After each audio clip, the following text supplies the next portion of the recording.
उत्तरार्ध के प्रारंभ होते जरासंध की कथा आई। जरासंध ने मथुरा पर आक्रमण कर दिया। ऐसे हमारी यह देह भी मथुरा है। इस मथुरा पर भी 50 साल के बाद आक्रमण होता है। पर किसका? जैसे मथुरा पर जरासंध ने आक्रमण किया, ऐसे हमारी इस देह रूपी मथुरा में भी 50 वर्ष लगते ही जरा आक्रमण कर देती है। जरा अर्थात बुढ़ापा। और हम महाराज च्यवनप्राश खा करके खूब बुढ़ापे से लड़ते हैं, जैसे कृष्ण कन्हैया लड़े हैं। खूब महाराज टॉनिक लेते हैं, रामदेव बाबा के च्यवनप्राश खाते हैं, खूब टक्कर लेते हैं। जैसे जरासंध 17 बार आया, कृष्ण कन्हैया ने 17 बार, यदुवंशियों ने 17 बार उसे हराया, ऐसे हम भी अनेकों बार बुढ़ापे को चकमा दे देते हैं। कैसे? दांत टूट गए तो नकली लगा दिए, देखना बंद हो गया तो चश्मा चढ़ा दिया, चलना बंद हो गया तो लाठी उठाई ली। हर प्रकार से हम बुढ़ापे से लड़ते हैं, पर लड़ते कब तक हैं? जब तक काल नहीं आ जाता।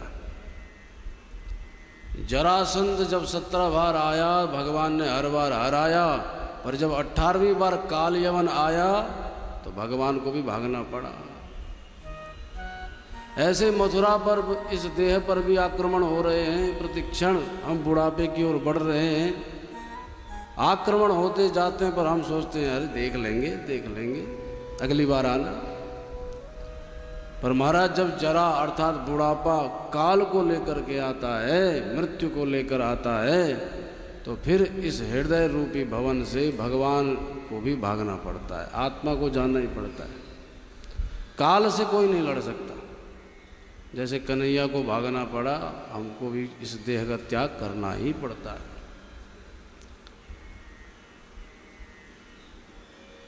इसीलिए हम 50 होते ही सावधान हो जाएं, क्योंकि 50 के बाद क्या होता है?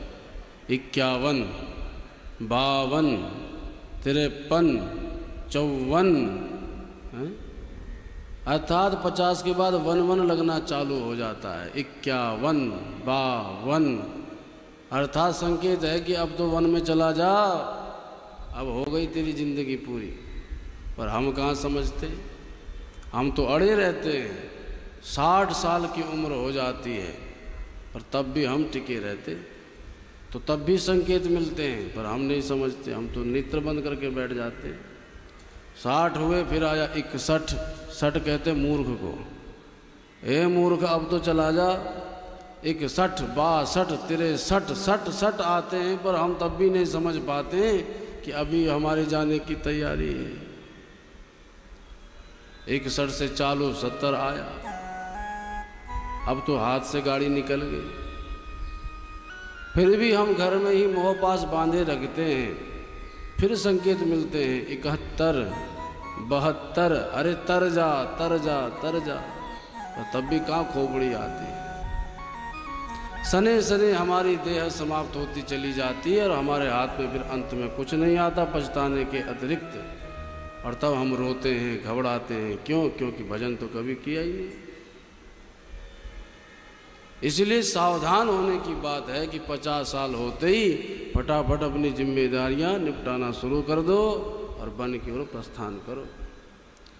कुछ लोगों ने कहा वन में बड़ा खतरा है, आजकल आतंकवादी भी वनों में घुसे पड़े हैं। तो भैया घर में ही वन बना लो। वन का अर्थ क्या है? वन का अर्थ है कि हमारे मन में हरि हो और कोई ना हो। कई लोग वन में जाने पर भी घर को बसा लेते हैं मन में।